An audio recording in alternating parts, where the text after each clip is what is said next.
Satu menit kasih pendapat tentang Elia. Pembukaan kebodohan kepada publik, tidak pernah punya pemahaman tentang teologi, historikal maupun biblikal, nol semua. 9 pendapat Ustadz Kainama tentang Elia Miron. Mari kita saksikan video berikut ini.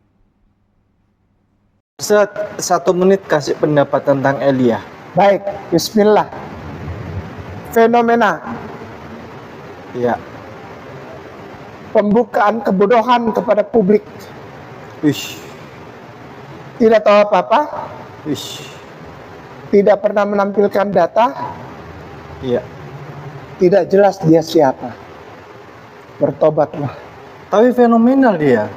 Ya, fenomenal. Iya. Karena zaman sekarang ini orang ingin yang begitu. Yang kacau balau ditampilkan, fenomenal lah. Tidak pernah menampilkan data. Tidak punya pengetahuan mendasar yang kuat.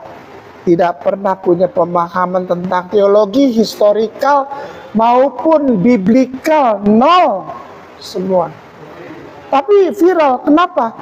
Modalnya berani saja.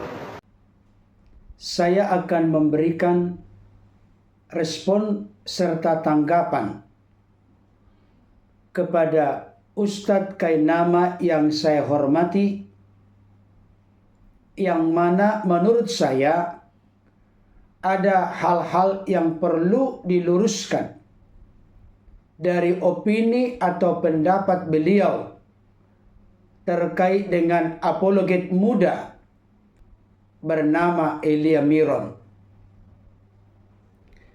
Yang pertama, Ustadz Kainama berkata bahwa Elia Miron fenomenal atau viral. Saya setuju dan sependapat dengan hal itu.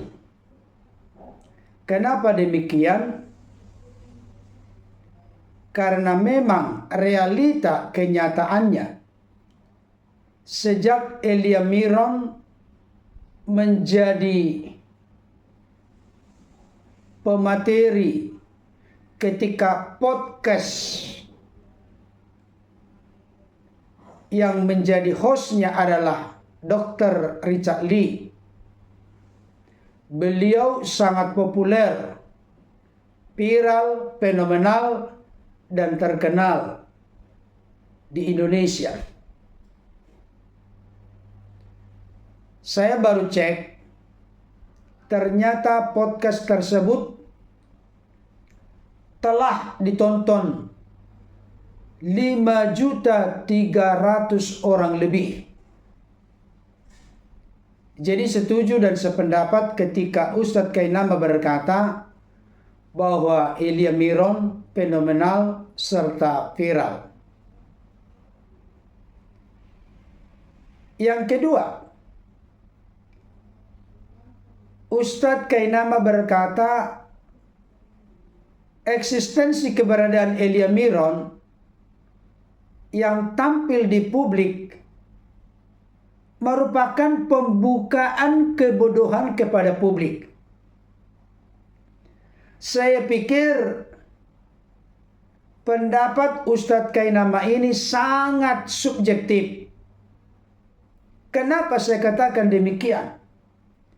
Justru dari komentar-komentar yang dituliskan di dalam setiap unggahan video di mana Elia Miron menjadi pemateri, begitu banyak orang-orang Kristen memberikan konfirmasi dan penegasan bahwa mereka mendapatkan pencerahan, menemukan mutiara kebenaran dengan materi yang disampaikan oleh Elia Miron dengan bahasa yang lugas dan mudah dimengerti oleh setiap yang menyaksikan dan mendengarkan.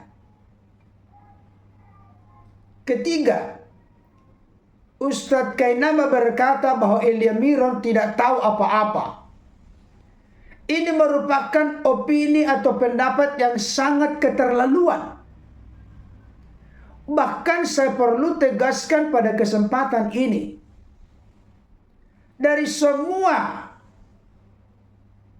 yang disampaikan oleh Ustadz Kainama selama ini di media sosial terkait dengan kekristenan, saya belum menemukan satu pun yang benar dari apa yang dibahas. Terkait dengan Alkitab, terkait dengan nubuat para nabi, terkait dengan Yesus, dan masih banyak lagi yang lain. Satu pun tidak ada yang benar dari apa yang disampaikan seperti yang diyakini, dimengerti, dan dipahami oleh orang-orang Kristen. Jadi Ustadz Kainama yang sibuk membahas doktrin ajaran kekristenan, justru beliaulah yang bisa lebih tepat kita simpulkan tidak tahu apa-apa tentang doktrin ajaran Kristen. Yang keempat, Ustadz Kainama menuduh Elia Miron tidak pernah menampilkan data.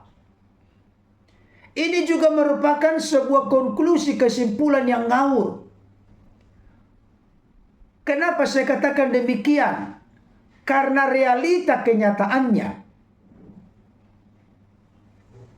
Elia Miron ketika memberikan konfirmasi penegasan tentang Yesus itu benar-benar mati dengan cara disalibkan, beliau berkata dengan tegas, dan saya pikir itu mengutip pernyataan dari Dr. Bambang Nursena, "Tutup kitab sucimu, kututup kitab suciku.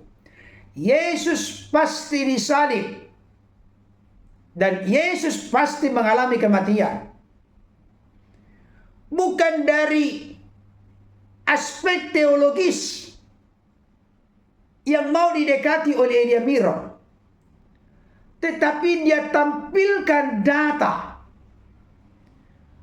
Ada begitu banyak sejarawan yang menegaskan bahwa Yesus itu benar-benar mati dengan cara disalibkan.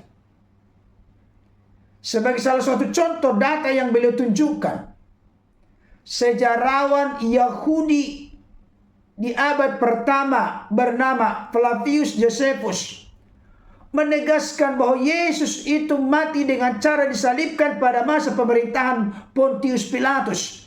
Bukankah itu sebuah data?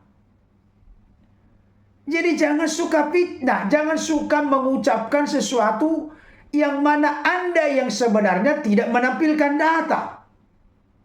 Sejak kapan Ustadz Kainama ketika membahas doktrin ajaran Kristen menampilkan data? Kalaupun barangkali ditampilkan yang mana hal itu menurut Ustadz Kainama sebagai data.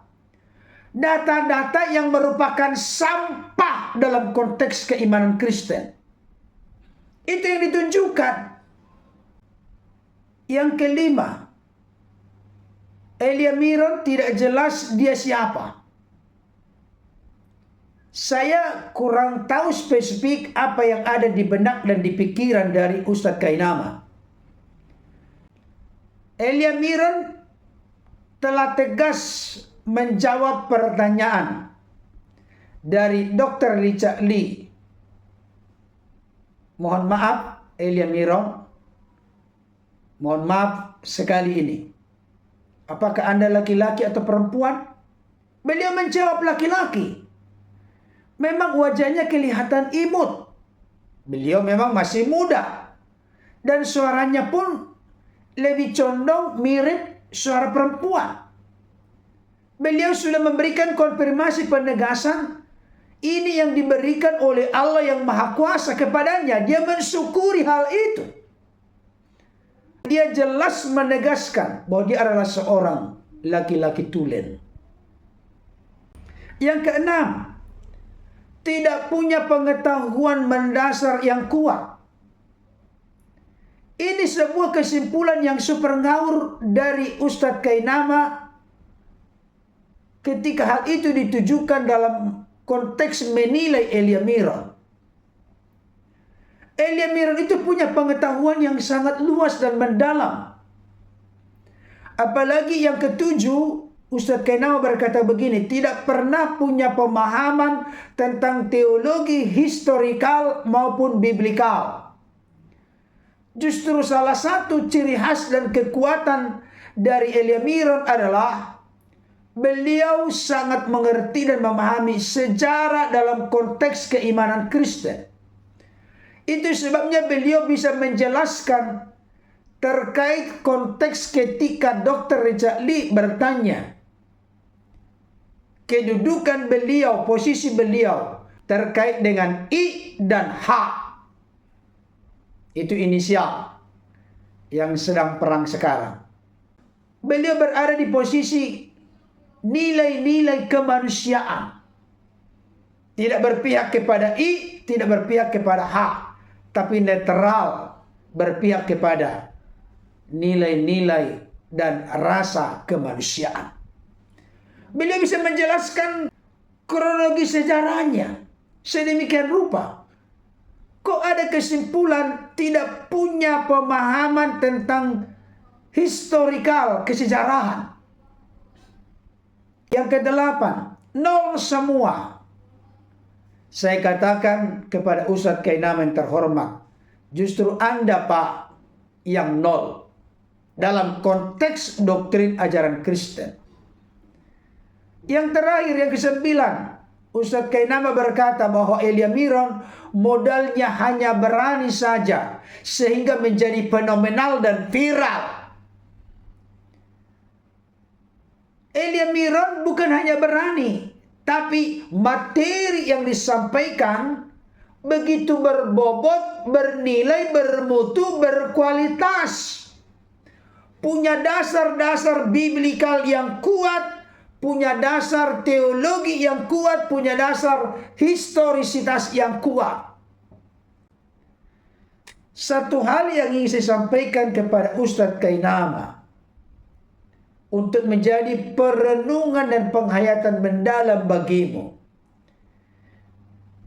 Dari khotbah Yesus di bukit, tepatnya Matius 7 ayat 1 sampai 5 berkata begini. Jangan kamu menghakimi supaya kamu tidak dihakimi. Karena dengan penghakiman yang kamu pakai untuk menghakimi, kamu akan dihakimi. Dan ukuran yang kamu pakai untuk mengukur akan diukurkan kepadamu. Mengapakah engkau melihat selumbar di mata saudaramu, sedangkan balok di dalam matamu tidak engkau ketahui? Bagaimanakah engkau dapat berkata kepada saudaramu, biarlah aku mengeluarkan selumbar itu dari matamu, padahal ada balok di dalam matamu? Hai orang munafik, keluarkanlah dahulu balok dari matamu, maka engkau akan melihat dengan jelas untuk mengeluarkan selumbar itu dari mata saudaramu. Saya pikir ayat-ayat ini sangat relevan dan kontekstual. Ditujukan, diarahkan kepada Ustadz Kainama yang terhormat, yang memberikan penilaian keliru, salah, menyimpang dan menyesatkan kepada saudara kami, apologet Kristen muda Elia Miron. Apa yang Anda simpulkan? Mayoritas keliru dan salah. Jangan begitulah. Berkaca, bercermin, introspeksi, koreksi, evaluasi diri lebih dulu sebelum memberikan penilaian kepada orang lain.